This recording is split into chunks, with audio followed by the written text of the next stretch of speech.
जे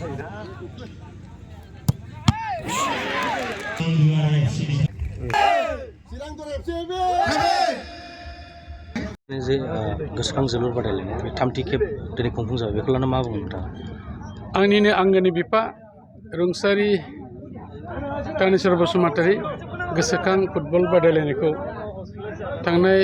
2022 मायथाइनिफ्राय बेखौ दिनैसिमहालागै कन्टिनिउ रानिं 3 इयार्स होनाय जादों आरो आंनि बिफाया 2021 मायथाइनि 5 जुनावहाय बे रुंसारि जादोंमोन आरो रुंसारि जाखांनायनि इयुनाव जोंनि गामिनि क्लाब फुंखा क्लाब एफसि आरो रायजो राजाफोरजों सावरायनानै बिथांमोनहा आफानि बे गोसोखांनायनि मुङै बे फुटबल टुर्नामेन्टखौ होनो थाखाय बिथांमोना थिरांथा लादों। बे लेखायैनो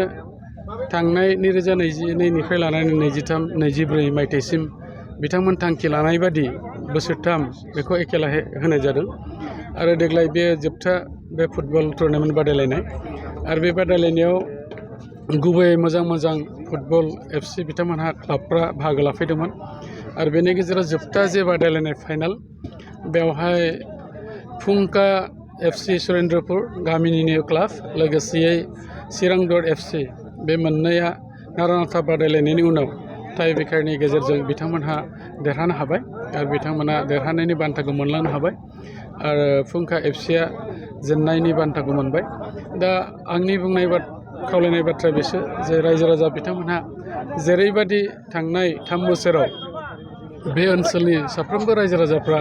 जोंनि आफानि मुङै जे बे फुटबल टुर्नामेन्टखौ होनाय जादोंमोन बेवहाय लैहोर बाहागो लानानै जेरैबायदि हेफाजाब होदों बेनि थाखाय आं सानथ्र'नो हायै रायजो राजा बे ओनसोलनि बिथांमोनखौ आङो हामबाय होनदों। मानोना बिथांमोना जोबोद हेफाजाब होदों आरो दिनैबो नोंथांमोना नुदों हाजार रायजो राजाफ्रा बाव फैनानै मदद खालामफैदों। गतिके आंनि गोसो गोरबोआव अरायसम बिथांमोननिसिम अनसायनाय आरो खुलुमनाया थागोन आरो लोगोसे बिसेसकरि गामिनि रायजो राजाफोर आरो गामिनि फुंखा क्लाब एफसिखौ आं जोबोद गोजोननाय जासिदों दैदेनगिरि बिथांमोनखौ बिथांमोना 3 बोसोर कन्टिनिउ बे हाबाफारिखौ लानानै मेहेरगोनां खालामनायनि थाखाय आरो जोंनि सुरेन्द्रपुर फुंखा क्लाबनि साफ्रोम मेम्बारफोर आरो भलन्टियारफोर आरो बे जोंनि बे जोबनायावबो जोबोद फिल्डनि डिसिप्लिनै सोरगिदिं जादों। बेनिखायनो थानाय साफ्रोमबो बेहाय गेलेगिरि जान्थि आरो जोंनि मानगोनां रिफारि बिथांमोन लोगोसे बेवहाय गुबुन जातिनि जे कालचार टीम फैनाय जादों बिथांमोनखौ आरो टीमनि गासैबो हान्जाफोरखौ आरो नायगिरि बिथांमोनखौ आरोबाव खेबसे आं गोसो गोरबोनिफ्राय गाहाम एबा हामलायथिखौ बावहरनानै इयुन समाव रायजो राजाफोरखौ खेला धुला नङाब्लाबो बबेबा मोनसे